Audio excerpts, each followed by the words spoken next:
Hey, how are you doing? Coach Scott here from Kinetic Cycle Coaching. So I want to talk about structure today, structure to your training. And if you've lost your way, if you've lost your motivation, if you're getting a bit confused about what zones you're training in, what data is most important to you, this could help you. It will give you, I'm not going to say an indestructible structure, because life is going to throw rocks at you one way or another. But this plan is easy to follow. If you've been cycling for 6 months or 60 years, and there are people on this channel that does apply to. Okay, let's dive into it. The first thing I want you to do is to look at the volume of time, not distance, that you can train in 1 week. You are only as good as what you can recover from and what you can repeat. And this is super important. So what you've got to do is get a mindset whereby it's about you, it's about your goals, it's about leaning into that one thing that's going to improve you, not what everybody else is doing. So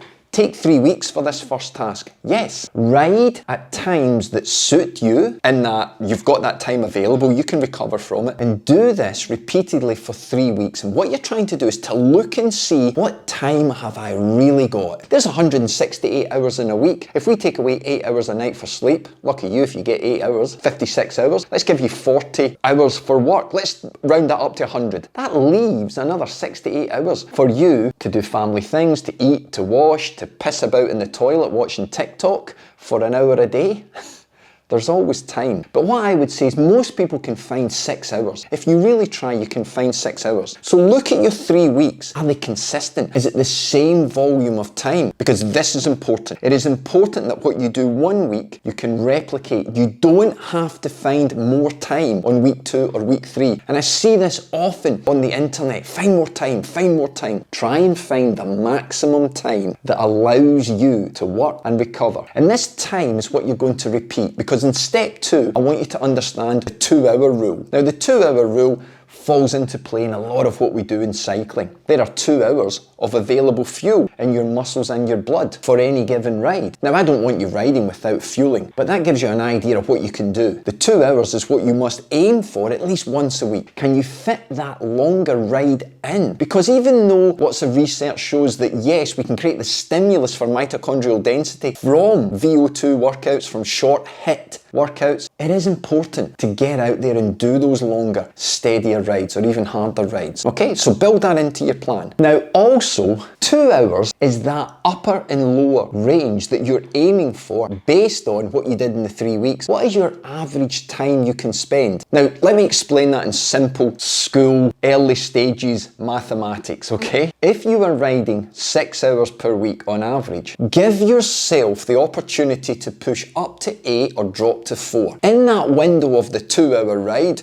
the storage of fuel in your muscles, that one long ride, you've got the opportunity to still hit your markers in terms of your time volume within that 2 hours. What I will normally see is a rider suddenly finds extra time, and they'll go from 6 or 7 hours a week and suddenly jump up to 12, 13, 14, even more sometimes. And then they're screwed, they're busted, their body's gone into what we call catabolic for longer. That's a problem because you're not recovering. Therefore, you have this yo-yo approach to your training. You don't know what workouts to do, so you turn up after a few days off because you're so tired and you do a hard workout. This makes you even more tired and frustrated because your legs feel heavy. Structure, consistency, what you can repeat. Okay? Now, number 3. Now, the third term to apply to this new structure is submaximal testing. Sometimes every week, but at least every 2, 3, 4 weeks. Now, you may get pre-anxiety test nerves if you're doing an FTP test. We don't need to do that all the time. And you need to test when you need to test. You know your structure. You know your training goals. However, now number 3 is about testing, but at submaximal level. Yes, slightly softer testing than what you're used to at FTP. And what I want to do is to take figures out that really promote progress. They promote compliance to doing the workouts and hitting that time that is available for you. So here's a couple of suggestions. Take your present zone 2, the upper range. Take a number. What is it? 180 watts, 190, 150, 210. Take that number, convert it into a power to weight. So divide your weight into that number, and then you've got your figure. Now you're going to ride at that number for 30, 60, 90 minutes.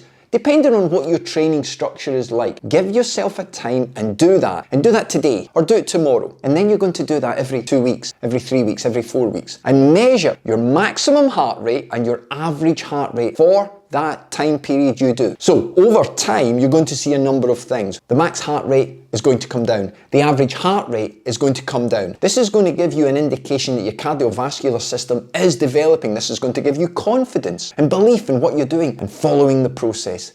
Keep turning up. Keep turning up and delivering the workouts. Now, why power to weight? Well, if weight loss is part of your journey, your weight will change because your power must stay the same in this test, but the power to weight will change. It will go up. However, your weight needs to be pinned up. It needs to be written up. Now, I suggest you do one of two things. If you train indoors, you've got a man shed. Can't say that now, Scott. You've got to say pain cave. It's neutral, non-binary, pain cave. Is there a term for that yet? Somebody will tell me, I'm sure I'll get shouted at. What you do, write it on a bit of paper, pin it up, put it next to your bike where you work. It may be 105 kilograms, maybe 80 kilograms, whatever it is. You put it up every single week. You weigh in once a week, pin that weight up so that you see it, you visualize it when either you get on your bike or you collect your bike to go outdoors. You've got to see that number. It works. It will drive motivation up. It will drive the tasks that you have to do to get you towards where you're going. And that's it, folks. It's that simple. Keep it simple and remember, you must repeat what you can achieve. It's not about one super big punch, one hit wonder of a workout. It's consistency over time, every day, every week, every month. Because this journey is how long? 12 weeks, 18 weeks? Bullshit. It's for life. The only off season is when you get put in a box or your ashes get taken up to your favourite hill climb and sprayed. Might be the fastest you've ever gone up that hill. Here's a thought. Hey folks, I'm going to pop up a couple of videos because YouTube's apparently telling me that's what you want to see. But don't forget, I am live every week, 7 p.m. GMT. Maybe you'll be the star of the next show and you get your questions answered. Hey folks, until the next one, you stay safe, keep spinning, keep smiling, and remember, anyone can train hard. There's only a few of us can train smart.